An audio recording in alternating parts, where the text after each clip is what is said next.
시점과 자본 배분에는 자본이라는 성격이 이제 나온다라는 겁니다.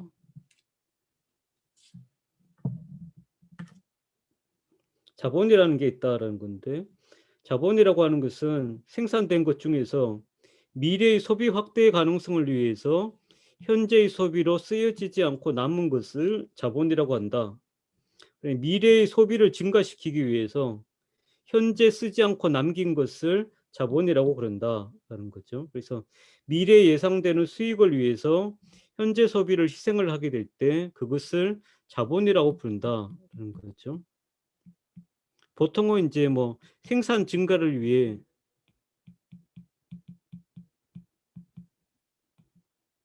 그를 위해 남겨둔 생산물, 요렇게 이제 보통 부르죠. 예.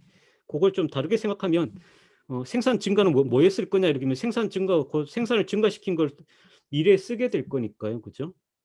결국 같은 얘기다 인제 이런 얘기입니다.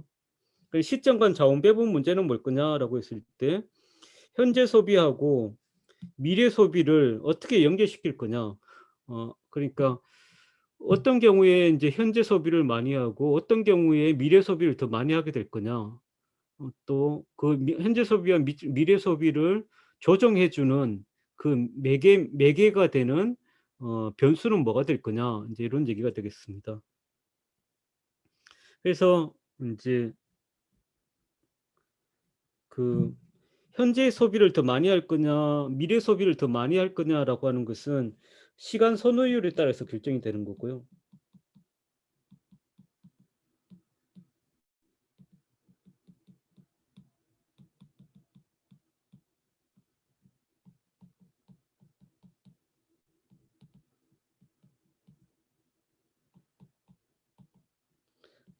더 강도가 인제 되겠습니다. 현재 소비를 미래 소비보다 더 선호한다고 했을 때 얼마큼 더 선호하냐라는 것을 시간 선호율이다 인제 이렇게 인제 표현하면 되겠습니다. 거기에 따라서 인제 결정이 될 거고요. 그러면 고걸 좀 조정해 주는 변수가 있다고 한다면 그게 뭐가 될 거냐 그러면 그건 이자율이 될 거다 이런 얘기죠.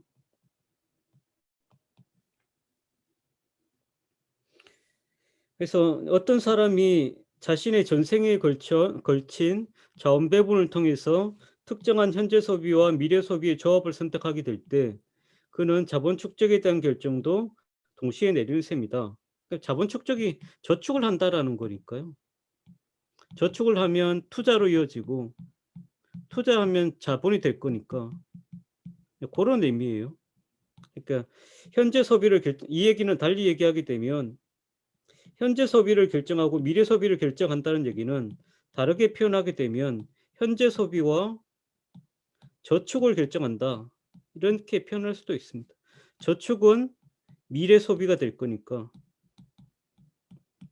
이렇게 표현할 수도 있다. 그런 거죠. 그래서 이거를 인제 나눠야 될 건데요. 결국은 요렇게 인제 될 거거든요. 마지막을 좀 보면 인제 어떤 식으로 갈 건지 인제 결론을 보면 여기는 현재 소비를 이렇게 놓을 거예요. 시제로로 표현이 되겠죠. 그리고 미래 소비를 전체 묶어서 하나라고 인제 볼 거예요. 그래서 C1 요렇게 인제 놓을 겁니다. 그래서 말하자면 인제 이 얘기는 시점을 쪼끔 이제 나눠야 될 것 같아요. 그죠? 가정을 하는데 본래는 현재 소비하고 미래 소비를 해야 돼요.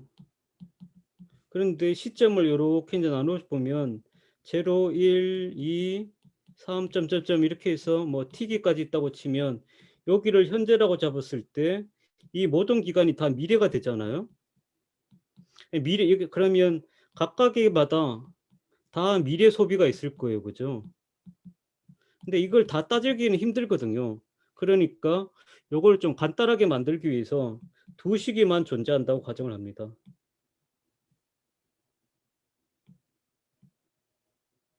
두 시기만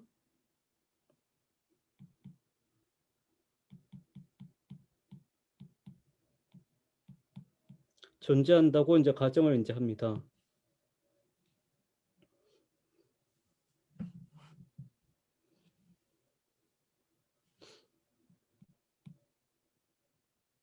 그러면 이제 현재하고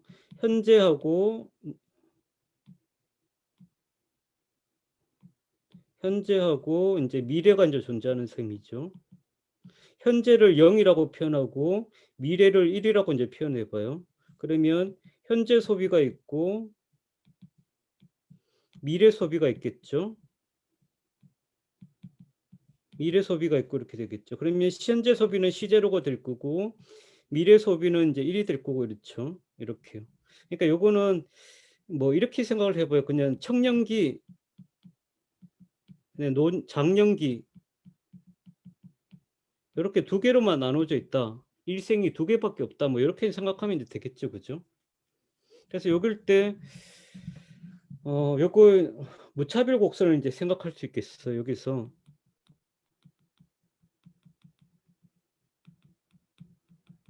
곡선을 이제 생각할 수 있을 겁니다. 근데 요거는 이제 그 XY 현재 시점에서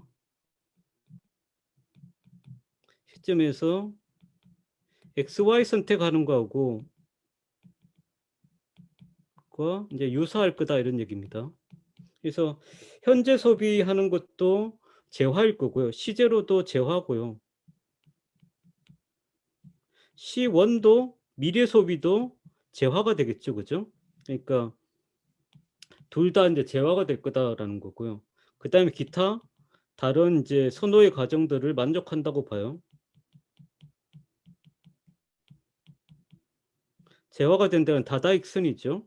강단조성에 해당이 되는 겁니다.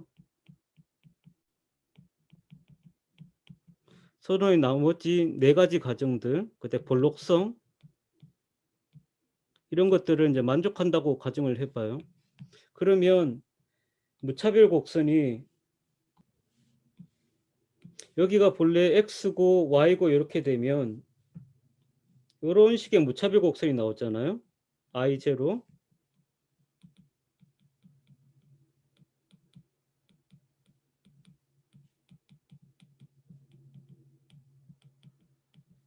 현재 시점에서 XYZ를 소비하는 경우를 가리키겠죠. 그런데 동일하겠습니다. 그죠? 여기에 C0고 여기에 C1이라고 한다면 이거는 현재 소비와 미래 소비 간의 이제 선택이 될 거다 이런 얘기죠. 그럼 이렇게 이제 그려지게 되겠습니다. 그러니까 요 얘기를 할 때는 선호의 기본적인 성격을 만족한다고 봐야죠. 그죠? 앞에도 얘기했지만 선호의 과정 5가지 과정을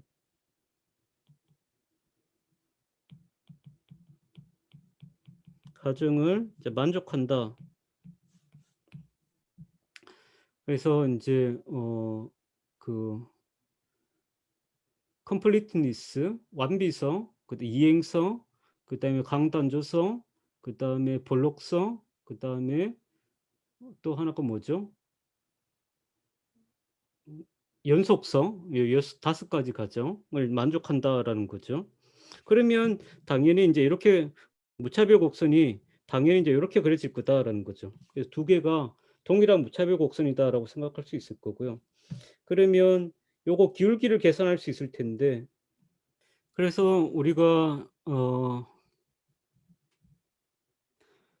현재 소비와 미래 소비 요 얘기도 결국은 이제 우리가 기존에 알고 있는 무차별 곡선 얘기로 이제 바꿔서 이렇게 할 수 있다 이런 거죠. 그러니까 여기를 효용함수를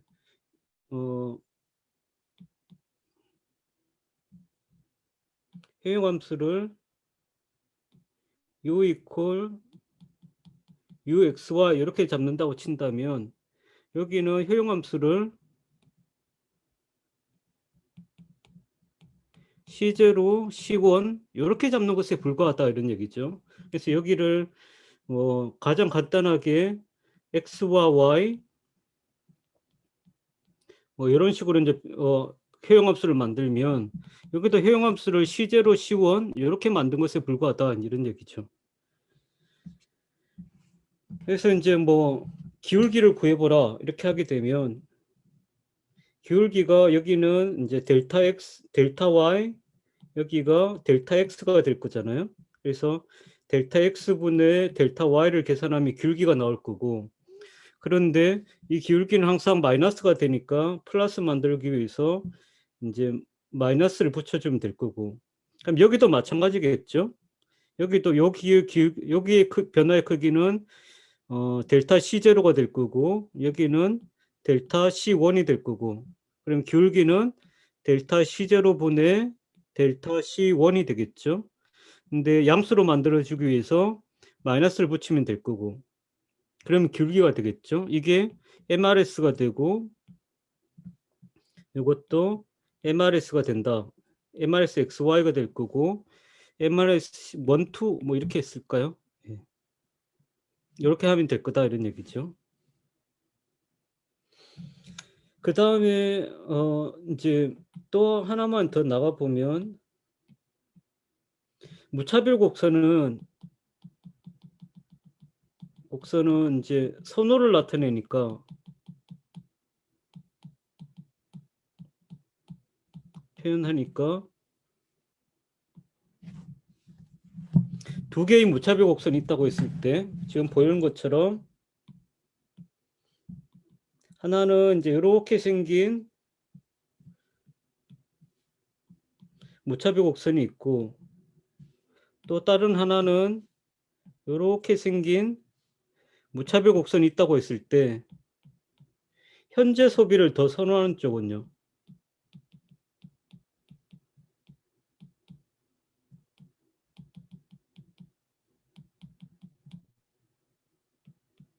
C0가 되겠죠. C0를 더 선호하는 쪽은 어디가 될까요? 1번, 2번. 질문입니다. 현재 소비를 더 선호하는 쪽은 어디가 될까요?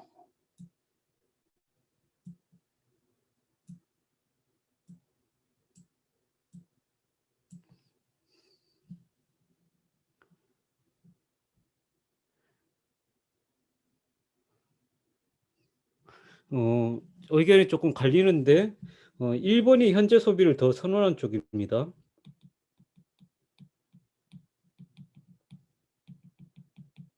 왜 그러냐 그러면 이거 이제 보조선을 이렇게 이제 그어보면 이렇게 돼요. 이렇게. 그래서 지금 1번의 경우에는 시제로 현재 소비를 늘리기 위해서 요만큼 늘리기 위해서 기꺼이 포기할 의사가 있는 C1의 크기가 이만큼으로 나타나는 반면에 여기는 어떠냐 그러면 이런 식이에요. 그럼 여기가 델타, 여기가 이제 이렇게. 그래서 여기는 시제로 현재 소비를 요만큼 늘리기 위해서 기꺼이 포기할 의사가 있는 미래 소비의 크기가 얼마큼 될 거냐 그랬을 때 요만큼밖에 안 돼요. 따라서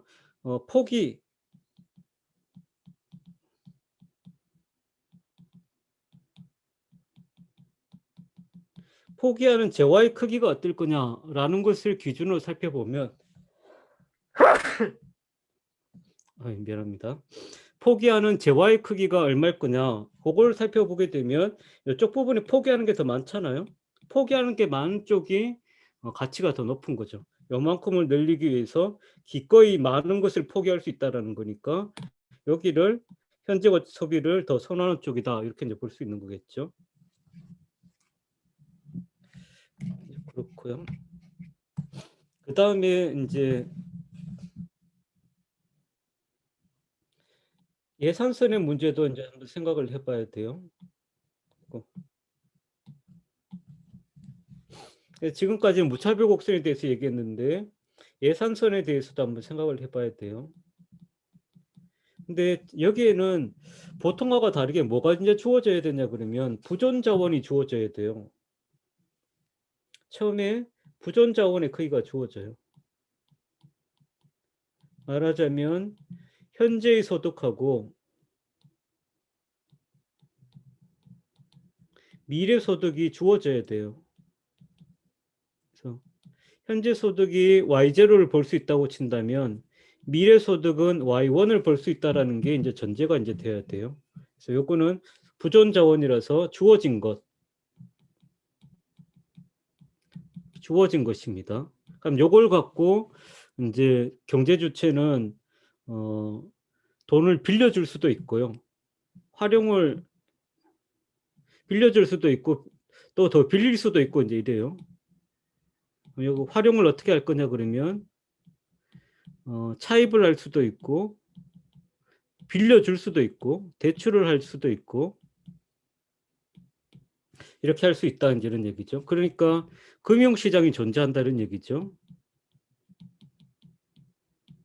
또는 금융시장이나 자본시장이나 같은 말이에요. 자본시장이 존재한다 이런 얘기예요. 그럼 요때 돈을 빌리거나 빌려줄 때 적용이 될 수 있는 이자율이 있을 거예요. 이자율이 R이 인제 되겠습니다. 이자율. 그러면 만약에 어떤 사람이 저축을 한다고 인제 생각을 해 보세요. 저축을 한다 이렇게 생각을 해 보면 두 기밖에 없으니까 2 기에는 저축하는 게 없 제로 0 기에는 무조건 저축을 할 수 있지만 1 기에는 저축하는 게 없을 거예요. 그죠? 그래서 저축은 언제 할 거냐 그러면 1 기에만 저축을 하게 될 거예요. 그 제로 기, 요 제로 기에만 현재기만 저축을 인제 할 거예요. 그래서 현재의 소득에다가 현재의 소비를 빼게 되면 고만큼 이제 저축이 되겠죠. 그죠? 그러면 2 기의 미래의 소비, 미래 소비는 얼마큼 될 거냐 그러면 미래 소비를 C1이라고 하면 미래 소비는 미래의 소득에다가 거기에다가 저축을 더한 만큼이 되겠죠. 근데 저축을 하게 되면 거기에 1 플러스 R의 이자가 붙을 거예요. 그죠? 그러니까 미래 소비는 요런 크기만큼 할 수 있을 거다. 인제 요렇게 되겠죠. 잠시만요.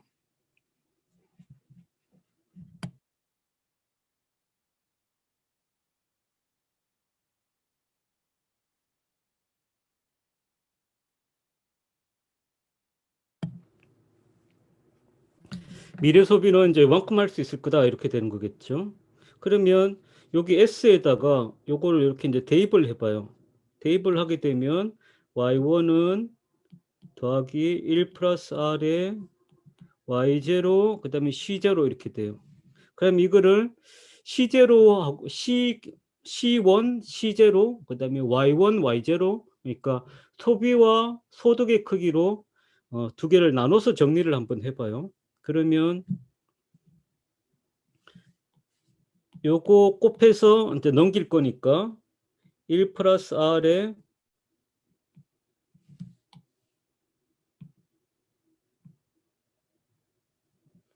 1 플러스 R에 C0 더하기 C1 이퀄 마찬가지로 1 플러스 R에 Y0 더하기 Y1 이렇게 될 거예요.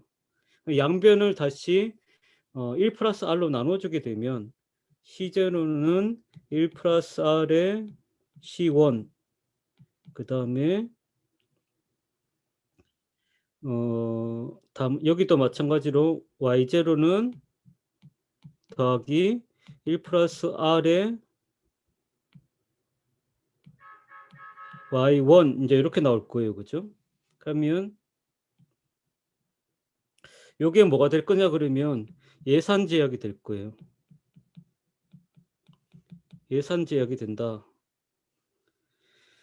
또는 뭐 예산 제약을 뭐 C1을 기준으로 쓰게 되면 예산선을 그리게 된다고 치면 위에 있는 여기 쓰지 마 위에 있는 걸 쓸까요? 그냥 요 C1 요렇게 잡으면 요게 뭐가 될 거냐 그러면 예산선이 될 거예요. 여기다 그림을 한번 그려 보면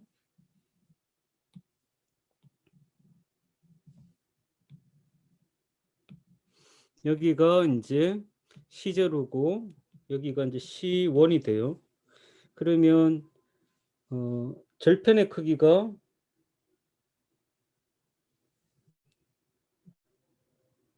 여기가 인제 얼마큼 될 거냐 그러면 여기서 이제 절편의 크기니까요. 어 C0가 제로가 될 때거든요. 절편의 크기는. 여기가 인제 제로가 될 때거든요. 그러니까 C1의 크기는 얼마큼이 될 거냐 그러면 Y0에다 아이고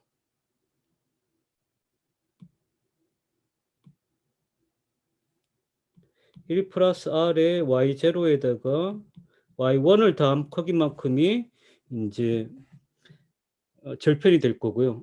C1의 절편이 될 거고 그다음에 C0의 절편은 뭐가 될 거냐 그러면 여기에서 C1이 제로가 되는 경우를 따지는 거겠죠. 여기가 인제 제로가 되는 경우를 따져야 될 거니까 아이고 여기서 인제 여기가 제로가 될 거를 따져야 될 거니까 여기는 하게 되면 y0 y0 더하기 1 플러스 r 분의 y1 요렇게 될 거예요. 그래서 여기 두 개를 쫙 이으면 아이고 예상선이 인제 나오게 되고요. 그다음에 C0가 Y0가 될 때 C0가 Y0가 될 때는 C0가 Y0가 될 때는 C1은 Y1이 돼요. 그죠? C0가 Y0가 될 때는 C1이 Y1이 돼요. 그러니까 여기가 Y1이 돼요. 여기 점은 변하지 않고 항상 이렇게 그대로 있어요. 여기가 인제 예산선이에요. 만약에 이자율이 그러면 여기가 뭐가 될 거냐 그러면 1 플러스 R이 될 거예요. 따라서 요렇게 돼요. 여기가 한 단위를 포기를 하게 되면 C0를 1 줄이잖아요. 1 줄이면 그때 C1이 얼마큼 증가할 거냐 그러면 1 플러스 R만큼 증가한다 이런 얘기예요. 1 플러스 R만큼 증가한다 이런 얘기예요. 그다음에 R이 인제 증가하잖아요.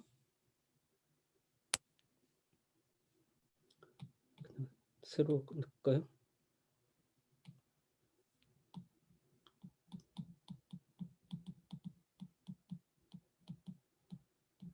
R이 상승하는 경우에 예산선이 어떻게 될 거냐 그러면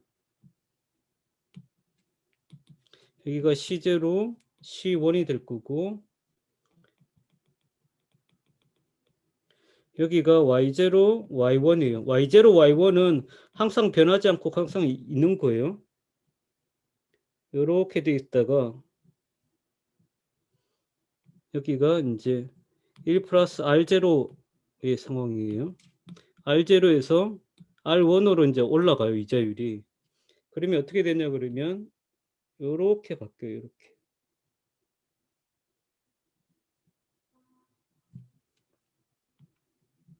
얘가 1 플러스 R1으로 바뀌어요.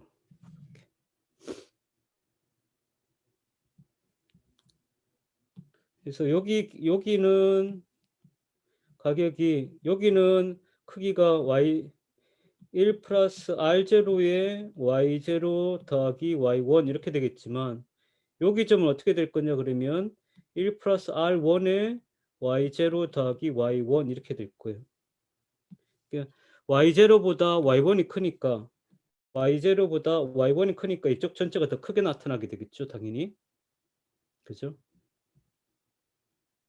그럼 반대로 이쪽 부분은 작게 나타날 거고 Y1 Y0 더하기 1 플러스 R0 분의 Y1이 되는 거고 작은 값으로 나눠 준 거고 여기는 더 큰 값으로 나눠 줘야지. Y0 더하기 Y1에 1 플러스 R1으로 나눠 줄 거니까 쪼끔 더 큰 값으로 나눠 주니까 당연히 작아지게 되겠죠. 그죠? 그래서 이자율이 상승하는 경우에는 요 까만 선에서 어 빨간 선으로 이동을 하게 된다.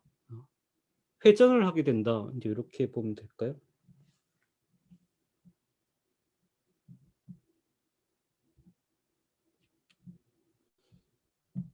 그러면 인제 효용 극대화를 하면 되겠죠, 이제는.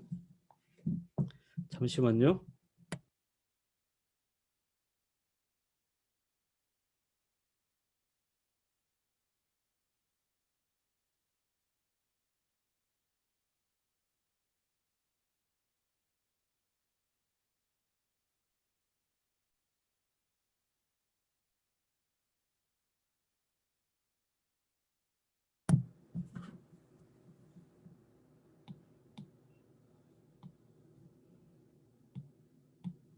그러면 이제 해운 국대화를 이제 하면 될 겁니다. 해운 국대화는 뭐 간단하죠. 뭐 이렇게 해서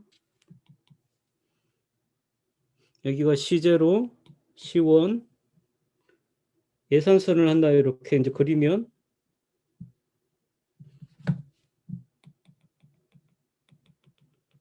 여기가 Y0, Y1 여기는 Y0에 Y1 나누기 1 플러스 R 여기 점은 1 플러스 Y 아이고 1 플러스 R에다가 Y0 더하기 Y1 이렇게 되겠죠. 그럼 여기서 이제 무차별 곡선이 이렇게 이제 주어지게 되면 이렇게 주어지게 되면 그때 여기 이제 최적점이 발생을 하게 되고요. 조금 더 위에 그릴까요?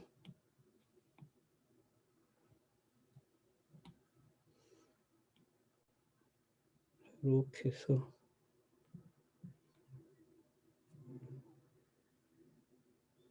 무차별 곡선이 이렇게 이제 주어지게 되면 여기 최적점에서 이제 소비가 일어나게 되는 거죠. 여기가 C0가 되는 거고 여기가 C1이 되는 겁니다.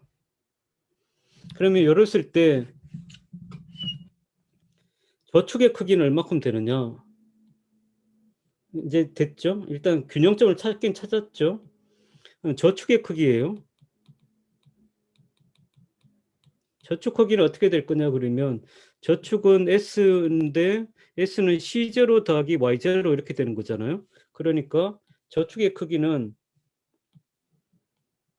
Y0에서 C0를 뺀 크기 요만큼이 저축이 된다 이런 얘기죠. 그럼 저축을 하게 되면 나중에 이자가 붙겠죠. 그죠? 그래서 저축을 하게 되면 1 플러스 R의 S만큼 이자가 붙게 될 건데 그 크기가 뭐가 될 거냐 그러면 C1 더하기 아이고 C1 빼기 C1 빼기 Y1의 크기가 된다.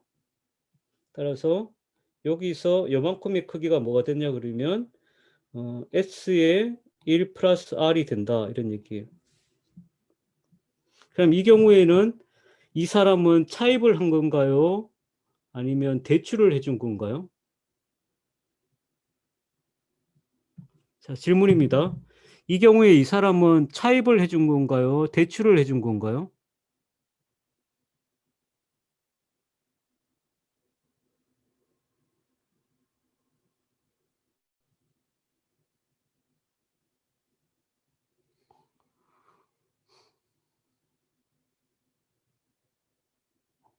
자, 답변 부탁합니다.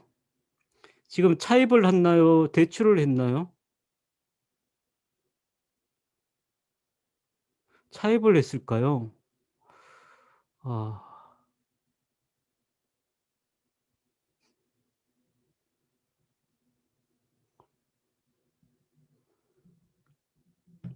음, 조금 헷갈리는 것 같군요.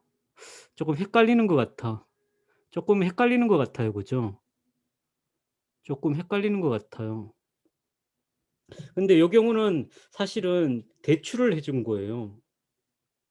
사실은 대출을 해준 거거든요.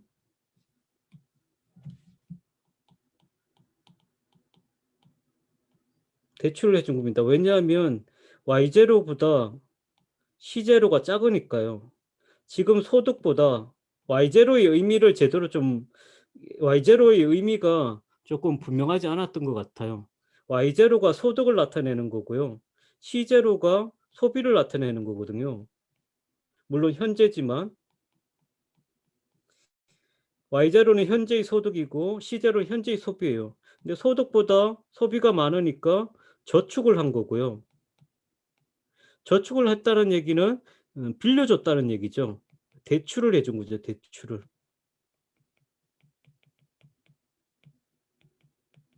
빌린 게 아니고 빌려준 거다 이제 이런 얘기죠. 예, 됐죠, 그죠? 예, 예. 그러니까요.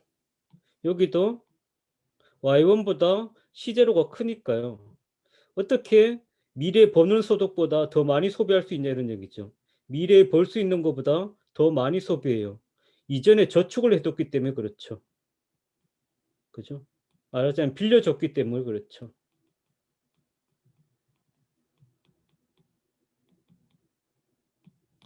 그렇다 이런 얘기죠. 그러면 앞에서 우리가 얘기할 때 이쪽은 현재 소비를 선호하는 사람이고 이쪽은 미래 소비를 선호하는 사람이라고 그랬거든요. 그러면 진짜 그런지를 한번 다시 다르게 한번 판단을 해볼게요.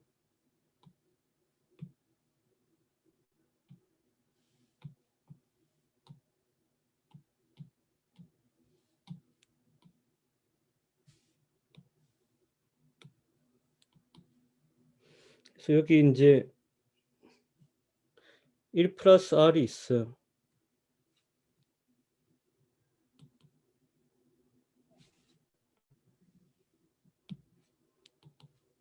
또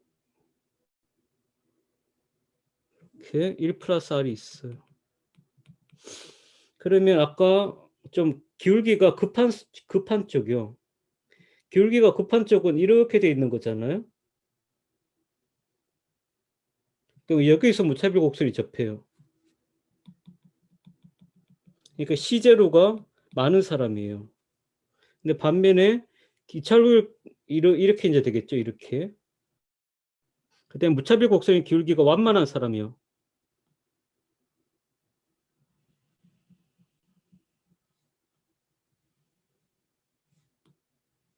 이제 이런 식으로 되겠죠. 따라서 이 사람은 어떠냐 그러면 C1이 좀 더 많아요. 따라서 미래 소비 선호고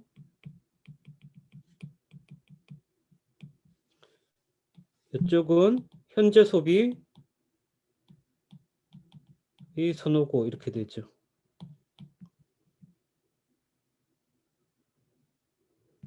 됐나요?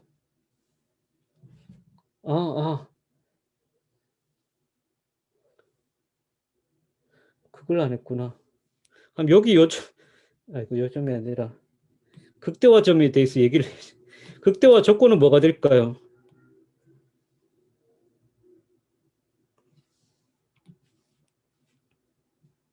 이 극대화 조건은 무차별 곡선의 이제 기울기니까 기울기는 델타 C0분의 델타 C1이 될 거고요. 이게 1 플러스 R과 같아야 될 거잖아요. 그죠? 여기 기울기가 1 플러스 R이니까 요게 이제 같아야 될 거잖아요. 요게 극대화 조건이죠.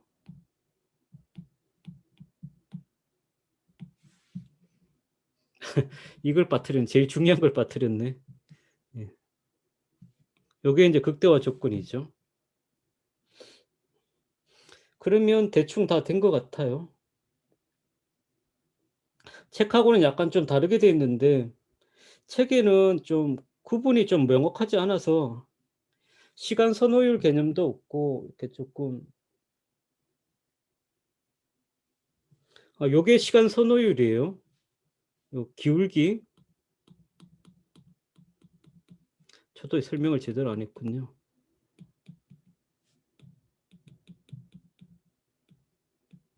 그래서 여기 기울기가 급하잖아요.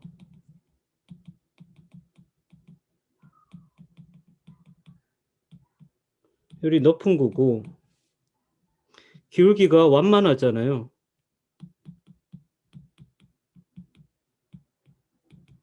시간 선호율이 낮은 거고 이제 이렇게 되는 거죠. 시간 선호율은 아까 델타 C1 나누기 델타 C0 이렇게 하면 되겠죠. 마이너스를 붙인 거. 이렇게 하면 거의 다 된 것 같아요. 책하고는 약간 좀 다른데요. 책에서 하는 것보다는 지금 방금 제가 한 걸로 하는 게 조금 더 나을 것 같아요. 책은 예산성과 무차별 곡선을 명확히 구분을 잘 안 해서 하고 있기 때문에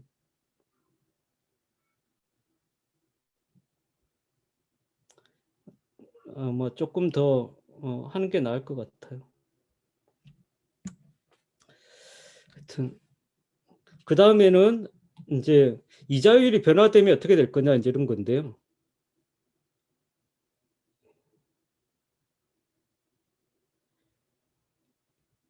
이자율이 변화가 되면 그때는 이제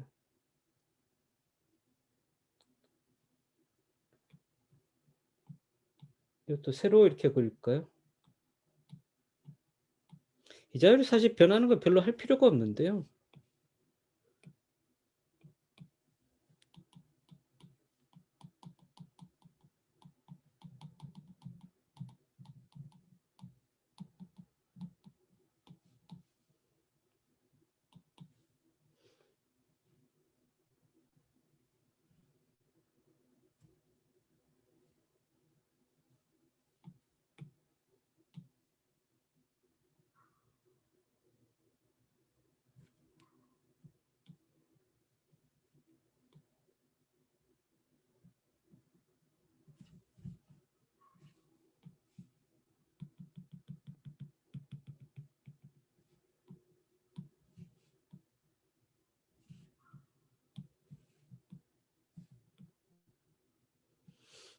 그래서 이제 원래 이제 그 효용함수가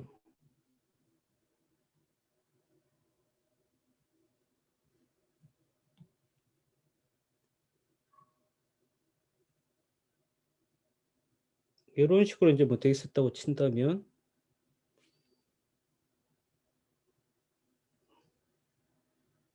다음에 효용함수 이제 이런 식으로 되는 거죠. 그래서 C0 프라임에서 C0 더블 프라임으로 이렇게 소비점 이동하게 되는 거예요.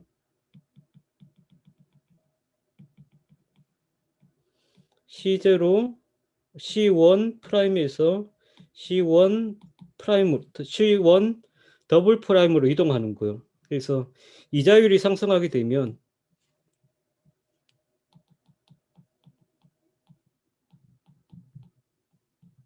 경우 이렇게 하게 되면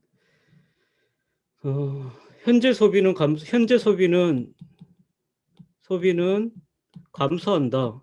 그러니까 C0 프라임에서 C0 더블 프라임으로 감소한다.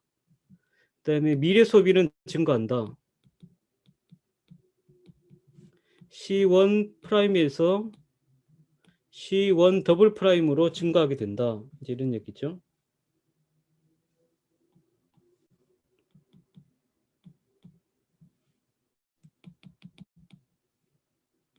여기를 A점이라고 치고 A점에서 B점으로 가는 이제 이런 경우가 되겠죠. 그런 건데요. 그런데 이자율이 계속 높아지게 되면 항상 질문입니다. 예. 질문이 있었군요. 저축 S의 크기 C0, Y0 대신에 C0, Y0, C0를 나타내도 되는 건가요? 제가 잠깐만요. 저축의 크기요? 아이고. 미안합니다. 저축의 크기는 Y0, C0 해야 되죠. 미안합니다. 제가 잘못 적었어요. Y0, C0예요. Y0, C0. 이민 학생, 제가 잘못 적었어요. 저축은 Y0 마이너스 C0로 해야 됩니다. 예. 지적 잘해줬네요. 제가 적다 보니까 잘못 적었네요. 자, 다음 질문입니다.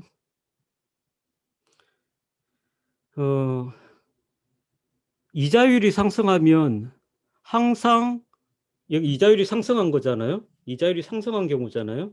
이자율이 상승하면 항상 미래 소비가 증가할까요? 질문입니다. 이자율이 상승하면 항상 미래 소비가 증가할까요?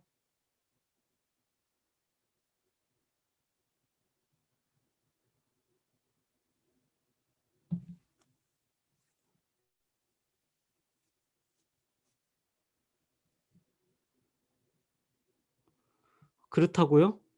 어 다시 한번 생각해 보세요. 차입이면 다를 것 같다.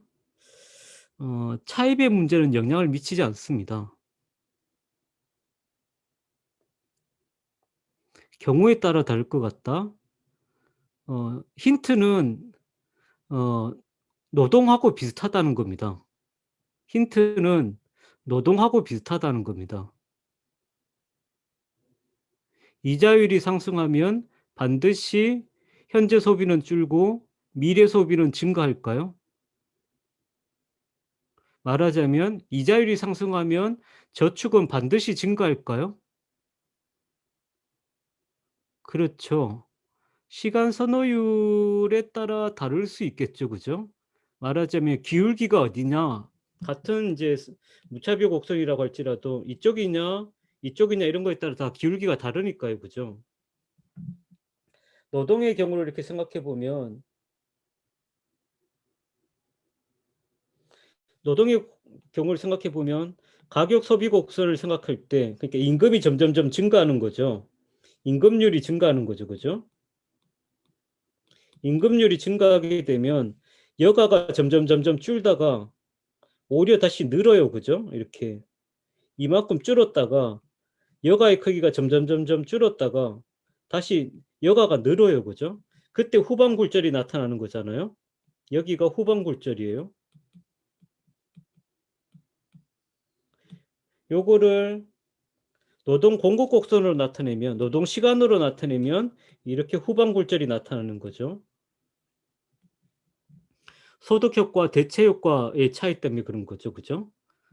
임금이 충분히 높아지게 되면 여가의 소득 효과가 크게 돼서 이런 결과가 나타나게 되는 거죠. 그럼 이것도 마찬가지죠.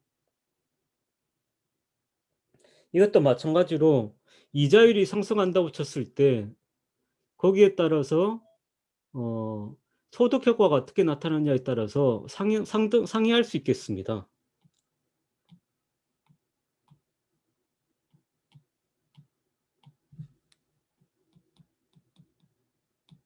이자율이 상승하면 대체 효과가 생기고 소득 효과가 생겨요.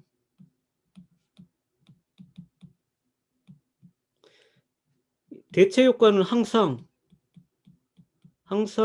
시제로는 줄이고 시원은 늘리고 이런 방향이죠. 그죠? 현재 소비는 줄이고 미래 소비는 늘리고 항상 이제 그래요.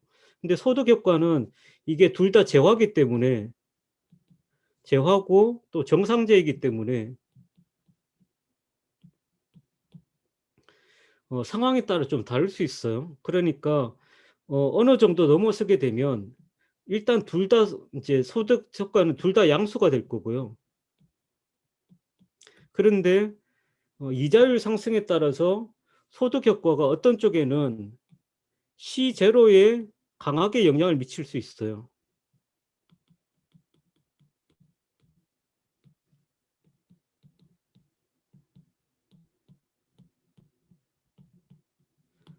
따라서 여기 시제로가 감소하는 것보다 요 두 가지 효과를 찾았을 때 시제로가 감소하는 효과하고 시제로가 상승하는 효과를 더했을 때 전체적으로 시제로가 증가하는 효과가 나타날 수 있다. 즉 대체 효과보다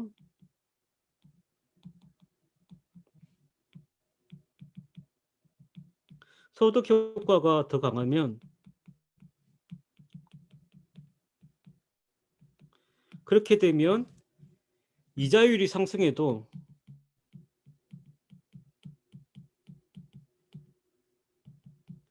오히려 현재 소비가 증가할 가능성도 있다. 이제 이런 겁니다. 소득 효과, 대체 효과 생각을 늘 해야 되는 거죠. 소득 효과, 대체 효과 생각을 늘 해야 됩니다. 요거 소득 효과, 대체 효과로 분해하는 거는 여러분들한테 좀 맡겨 놓을게요. 여러분들 집에 가서 한번 해 보세요. 이 끝나고 난 다음에 집에 가 지금 집이겠죠? 이거 끝나고 난 다음에 좀 잠잠해질 때 한번 해 보세요. 여러분들한테 맡겨 놓을게요. 그래서 뭐 책의 내용들도 있긴 한데요.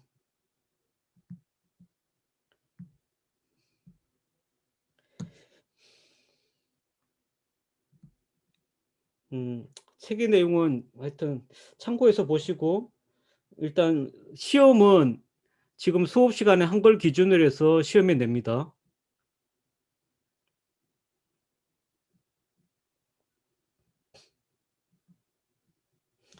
여기 인제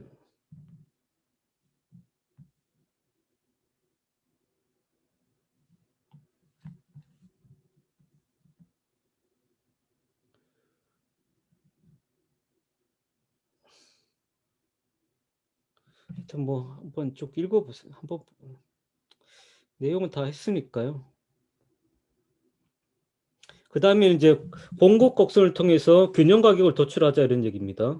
시점 간 자원 배분인데 균형 가격 도출입니다. 그래서 미래 소비 공급은 기업이 공급을 담당을 한다라는 거고, 미래 공급량은 P1에 비례한 P1 이거는 이자율입니다.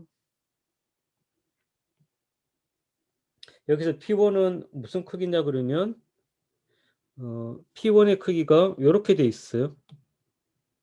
할인율에 해당이 되는 겁니다.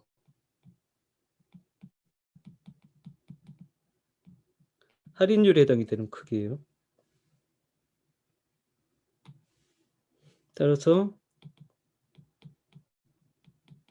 할인율에 비례한다고 이제 상정을 한다. 그래서 우상향하는 모양의 공급 곡선을 이제 가진다.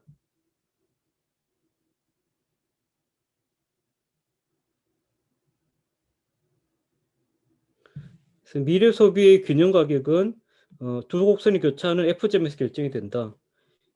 요렇게 공급 곡선이 우상향하고 수요 곡선이 우하향하게 될 때 여기 미래 소비죠.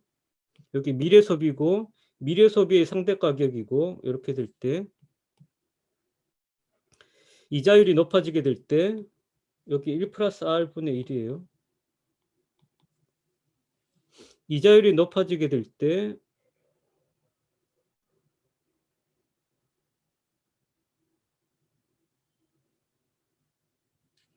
수요는 이제 줄어들게 될 거고요. 이자율이 높아지게 되면 미래 소비에 대한 수요가 이제 줄어들게 될 거고요. 아이고. 다시요. 이자율이 높아진다. 1 플러스 R분의 1이 낮아진다. 그렇게 되면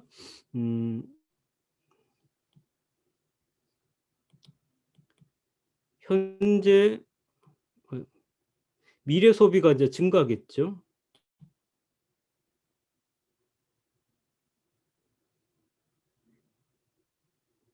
미래 소비 수요 증가, 이렇게 되면 이자율이 증가하게 되면 미래 소비 수요가 증가하겠죠. 그러니까 1 플러스 R분의 1이 떨어지게 되면 미래 소비 수요가 늘어나게 돼요. 이게 P1이죠. 그래서 줄어들게 되면 소비는 증가한다. 이렇게 해서 우하향하게 이제 그려지게 되겠어요. 그다음에 이자율이 떨어진다 하면 1 플러스 R분의 1이 올라간다는 얘기가 되죠.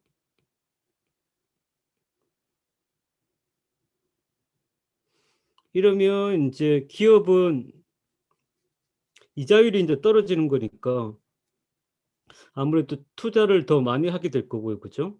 거기에 따라서 '미래 공급이 증가할 거다.'라고 보면 미래 공급이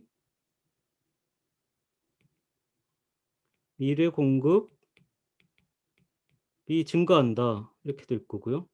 그래서 올라갈수록 공급이 증가한다. 이렇게 돼서 우상향하게 이제 그려지면 된다, 이런 얘기죠. 그러면 균형은 두 개가 만나는 지점에서 균형이 결정이 된다. 이렇게 이제 되겠습니다. 여기는 미래 소비예요. 미래 소비가 관련된 미래 소비의 균형을 찾아본 게 되겠습니다. 질문 있나요?